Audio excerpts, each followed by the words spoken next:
Anda masih bersama kami di CNN Indonesia Today, kali ini bersama saya, Bram Herlambang. Pintu air Manggarai, Jakarta Pusat kembali menjadi perhatian di tengah musim hujan. Masalah sampah yang menumpuk di pintu air Manggarai kerap terjadi setiap tahunnya. Pintu air Manggarai, Jakarta Pusat sempat mencapai 820 cm dengan status siaga 3 atau waspada pada Senin 10 Oktober 2022. Pagi hari permukaan di pintu air Manggarai sudah menurun, namun tumpukan sampah terlihat di lokasi. Pemerintah Provinsi DKI Jakarta mengerahkan petugas Dinas Lingkungan Hidup dan Dinas Sumber Daya Air untuk menanggulangi masalah banjir dan juga sampah di pintu air Manggarai.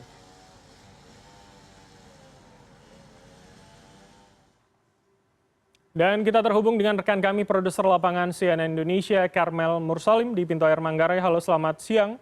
Karmel, bagaimana kondisi pintu air Manggarai dan apa antisipasi yang telah dilakukan petugas saat ini di sana? Ya, selamat pagi menjelang siang, Bram. Benar sekali, memang setiap kali hujan deras melanda ibu kota Jakarta, satu tempat selalu menjadi perhatian, yaitu pintu air Manggarai di Jakarta Pusat. Kondisi terkini saat ini pintu air Manggarai berada di siaga 4 atau status normal dengan ketinggian permukaan air di 620 cm.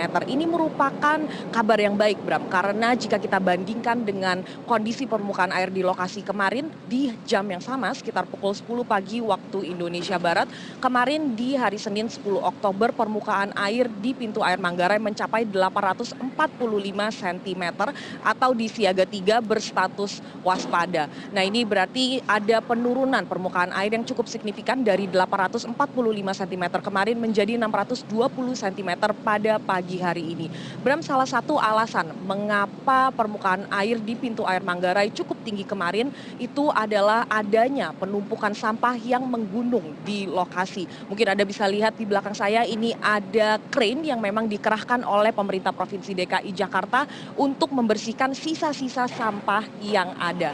Jadi kemarin pemerintah Provinsi DKI Jakarta sudah mengerahkan petugas dibantu oleh alat besar untuk mengangkut sampah-sampah yang ada. Jadi ada beragam macam sampah yang tersangkut di pintu air Manggarai. Bram, mungkin Anda bisa melihat ada sampah plastik, lalu ada sampah kayu, ada daun-daun. Bahkan tadi saya sempat berbincang-bincang dengan petugas yang ada di lokasi yang mengatakan bahwa kemarin mereka sempat menemukan kasur di pintu air Manggarai ini.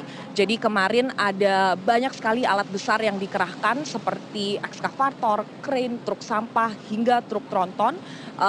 Mereka secara total Pemprov DKI telah mengangkut sebanyak 170,5 ton sampah.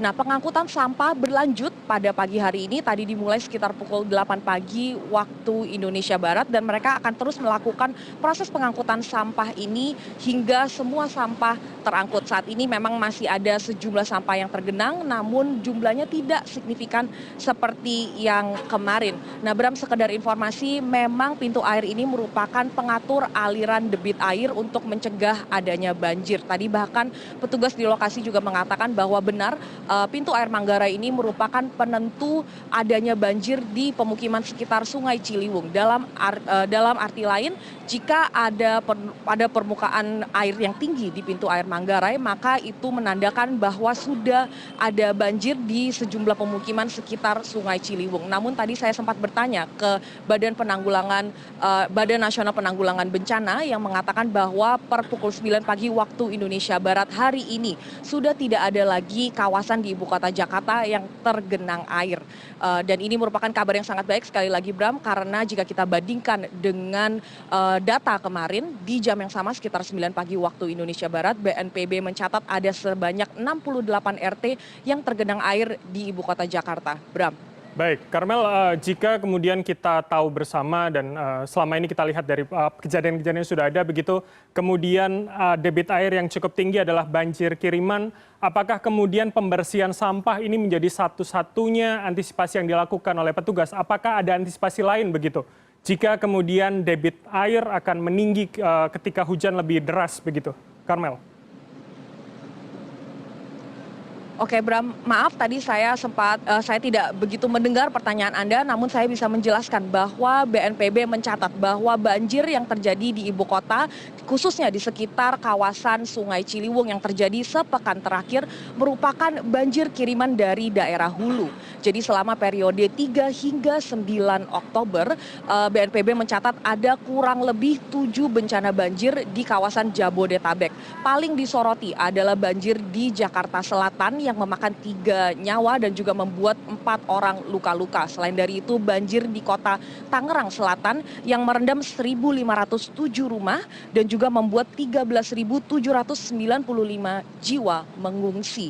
Nah, meski begitu, Bram, BNPB sempat mengatakan bahwa ke depannya banjir yang terjadi di ibu kota sudah tidak bisa lagi dianggap sebagai banjir kiriman dari daerah hulu seperti Bogor. Dalam arti, jika ke depan ada banjir, kemungkinan besar banjir tersebut akan disebabkan oleh hujan lokal dengan intensitas tinggi yang menimbulkan genangan-genangan. Oleh sebab itu, Bram, memang benar sekali diperlukan perbaikan drainase dan juga infrastruktur air, mengingat bahwa ibu kota Jakarta ini merupakan megapolitan dengan jumlah penduduk yang sangat tinggi. Bram. Baik, terima kasih atas laporan Anda, Karmel Mursalim dari Pintu Air Manggarai, Jakarta. Selamat kembali bertugas.